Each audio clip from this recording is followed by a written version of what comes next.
Hello दोस्तों, नमस्कार। स्वागत है आप सभी का एग्जाम प्लस के ऑनलाइन प्लेटफॉर्म पर। हमारे सभी साथियों का वेलकम है, स्वागत है सभी दोस्तों को। दोस्तों, आज यूपीपी री एग्ज़ाम की अगर बात करेंगे तो यूपीपी री एग्ज़ाम के लिए आज एक टॉपिक लेके आए हैं आंदोलन एवं सुधारक से। और ये जो टॉपिक है बहुत इम्पॉर्टेंट है। और ये आंदोलन सुधारक से एक व्यक्ति हैं जिनका नाम है राजा राम मोहन राय। और ब्रह्म समाज से जुड़े जितने भी प्रश्न होते हैं उतने बताएंगे, और यहाँ से 1 से 2 प्रश्न आपके सभी एग्जाम में आते हैं। तो सभी साथी इस वीडियो को जरूर देखिएगा। ब्रह्म समाज से रिलेटेड जितने भी प्रश्न बनते हैं पूरा बेहतरीन तरीके से इसमें एनालिसिस किया गया है। इस नोट्स को बेहतरीन तरीके से पढ़ लीजिए, आपके एग्जाम में इससे बाहर प्रश्न नहीं जाएगा। तो चलिए दोस्तों, शुरुआत तो करें। राजा राम मोहन राय की बात करते हैं। राजा राम मोहन राय और आपके ब्रह्म समाज की चर्चा हम करेंगे। तो देखिए दोस्तों, ब्रह्म समाज की सबसे पहले अगर हम बात करेंगे, देख लीजिए राजा राम मोहन राय और ब्रह्म समाज। तो देखिए दोस्तों, राजा राम मोहन राय 1772 से 1833 तक ये इनका कार्यकाल रहा, यानी कितने समय तक ये थे। और इनको प्रायः भारतीय पुनर्जागरण का जनक कहा जाता है। तो सबसे पहले ये प्रश्न आया हुआ है कि भारतीय पुनर्जागरण का जनक किसे आपका कहा जाता है, तो राजा राम मोहन राय को कहा जाता है। और आधुनिक भारत का निर्माता भी इनको कहा जाता है। क्या कहा जाता है दोस्तों? आधुनिक भारत का निर्माता भी राजा राम मोहन राय को कहा जाता है। दोस्तों, अगर राजा राम मोहन राय की बात करें, वे बहुमुखी प्रतिभा के धनी थे। उनके द्वारा स्थापित ब्रह्म समाज जो आधुनिक पाश्चात्य विचारों पर ये आपके आधारित था। जो आपका ब्रह्म समाज था, जैसे कि जात पात को न मानने वाले, मूर्ति पूजा पर विशेष करके अगर बात करें, इसको न मानने वाले। तो आगे है, आइए आपको बताते हैं क्या क्या इसमें प्रावधान राजा राम मोहन राय ने अपने ब्रह्म समाज में आपका किया था। तो देखिए दोस्तों, बात करते हैं ये राजा राम मोहन राय की, तो हिंदू धर्म का पहला ये सुधारक आंदोलन था। बात करें ये ब्रह्म समाज की, तो ये हिंदू धर्म का पहला सुधार आंदोलन था जो राजा राम मोहन राय ने लाया था। वे एकेश्वरवाद में आपके विश्वास रखते थे। और उन्होंने 1809 में एकेश्वरवादियों को उपहार नामक प्रसिद्ध पुस्तक लिखी। पूछ सकता है पुस्तक का नाम कि उपहार नामक पुस्तक ये किसके लिए इन्होंने लिखा था? एकेश्वरवादियों के लिए। कब लिखा था? 1809 में लिखा था।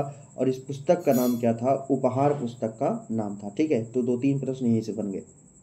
और देखिए क्या है कि अपने मत के समर्थन में उन्होंने वेदों एवं उपनिषदों को बांग्ला में अनुवाद किया। पूछ सकता है कि वेदों और उपनिषदों को राजा राम मोहन राय ने किस भाषा में अनुवाद किया था? तो ये आपके बांग्ला भाषा में दोस्तों अनुवाद किया था। ठीक है, तथा स्पष्ट किया है कि प्राचीन हिंदू धर्मशास्त्र भी एकेश्वरवाद का ये क्या करते हैं? समर्थन करते हैं। आइए देखते हैं और भी क्या प्रश्न बनेंगे आपकी यूपीपी एग्जाम में। इतना पढ़ लो भैया, इससे बाहर प्रश्न नहीं आएगा। फर्जी एबीसीडी करने से कोई मतलब नहीं है। नोट्स पढ़िए जो आपके एग्जाम में आएंगे। ठीक है, देखिए अगर बात करेंगे राजा राम मोहन राय की, तो 1814 में उन्होंने आत्मीय सभा की स्थापना की। आत्मीय सभा, या तो इसको कह सकते हैं मित्रों का समाज, भी आपसे ये प्रश्न लिख के दे सकता है। तो इन्होंने 1814 में आत्मीय सभा की स्थापना किया था। और उन्होंने मूर्ति पूजा या जाति प्रथा की कठोरता, अर्थहीन रीति रिवाज और अन्य सामाजिक बुराइयों की भर्त्सना भी इन्होंने आपका किया था। और 1820 की बात है, 1820 में उन्होंने प्रिसेप्ट्स ऑफ जीसस नामक एक पुस्तक लिखा। देखिए 2 पुस्तक हो गया है। और ये पुस्तक याद करिए, पुस्तक का नाम क्या है आपका? प्रिसेप्ट्स ऑफ जीसस नामक पुस्तक कब लिखा था? 1820 में। किसने? राजा राम मोहन राय ने।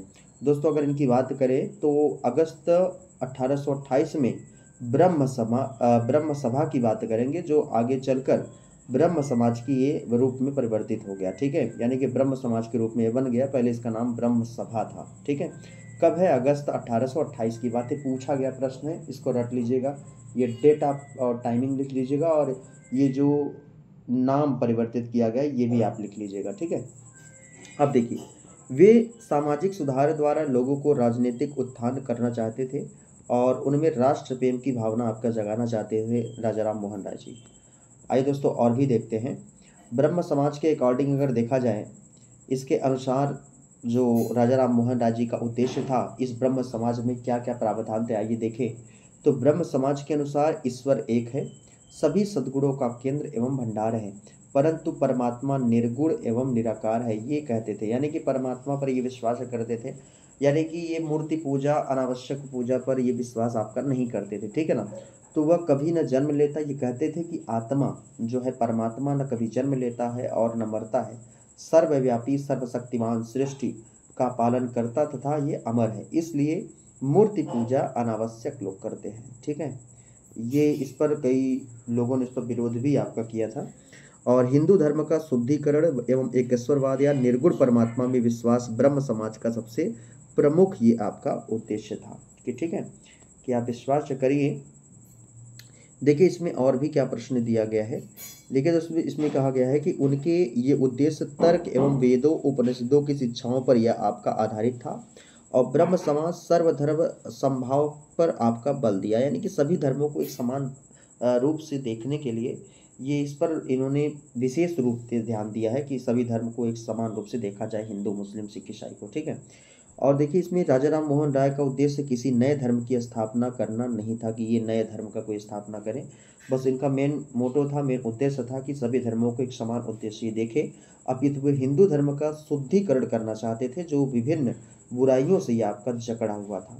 ठीक है दोस्तों, एक व्यक्ति हैं राजा राधाकांत देव, इन्होंने ब्रह्म समाज के सिद्धांतों का इन्होंने आपका विशेष रूप से विरोध करने हेतु धर्म सभा का इन्होंने गठन किया था कि ये ब्रह्म समाज की दोस्तों ये आपकी कि इन्होंने विरोध करने के लिए इसका गठन किया। किसने? राजा राधाकांत देव, याद कर लीजिएगा दोस्तों। बात है 1833 की और ये समय अंतिम समय है, इसमें थोड़ा सा देखिएगा। ब्रिस्टल जो कि इंग्लैंड में है, राजा राम मोहन राय का क्या हो गया, निधन हो जाने से ब्रह्म समाज को गहरा आघात हुआ, बहुत ही नुकसान पहुंचा भाई, इनकी मृत्यु हो गई 1833 में। दोस्तों देखिए क्या आपका ये ब्रह्म समाज के योगदान में आपका वर्डित है, या ये देख लेते हैं क्या क्या इसमें आपका प्रावधान दिया गया था, यानी कि ब्रह्म समाज में आपके राजा राम मोहन राय जी ने देखिएगा क्या क्या है प्रावधान है। सबसे पहला पॉइंट है कि बहुदेववाद तथा मूर्ति पूजा का इन्होंने विरोध किया और बहुपत्नी प्रथा एवं सती प्रथा का भी इन्होंने आपका विरोध किया। विधवा विवाह का समर्थन एवं बाल विवाह का इन्होंने विरोध किया। नैतिकता पर बल, कर्म फल में विश्वास, यानी कि कर्म करने पर विश्वास लेते थे, विश्वास करते थे, ज़्यादा मूर्ति पूजा और ये ढोंग के चक्कर में नहीं पड़ते थे। ठीक है, सर्वधर्म संभाव, यानी कि समान सभी धर्मों को एक समान रूप से देखने के लिए निर्गुण ब्रह्म की उपासना की इन्होंने स्थापना किया था। ठीक है, और धार्मिक पुस्तक पुरुषों वस्तुओं की सर्वोच्चता में इनका अविश्वास भी था।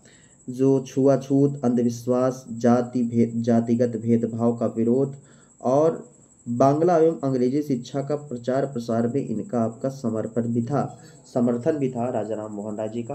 तो ये पॉइंट भी आप नोट कर लीजिएगा, कोई भी पॉइंट आपसे उठा के पूछ सकता है। ठीक है, तो ये रही आपकी राजा राम मोहन राय जी के बारे में इंपॉर्टेंट फैक्ट। एक पॉइंट याद कर लीजिएगा। देखिए दोस्तों, इनकी जब मृत्यु हो गई राजा राम मोहन राय की, तो राजा राम मोहन राय जी की मृत्यु के पश्चात इनकी जो इसकी बागडोर है, रविन्द्रनाथ टैगोर के पिता जिनका नाम है महर्षि देवेंद्रनाथ टैगोर, 1817 से 1905 तक इन्होंने आपका संभाला था। ठीक है, तो ये प्रश्न आप याद रखिएगा। तो राजा राम मोहन राय से जितने भी प्रश्न बनते हैं उतने मैंने बेहतरीन तरीके से बता दिया है।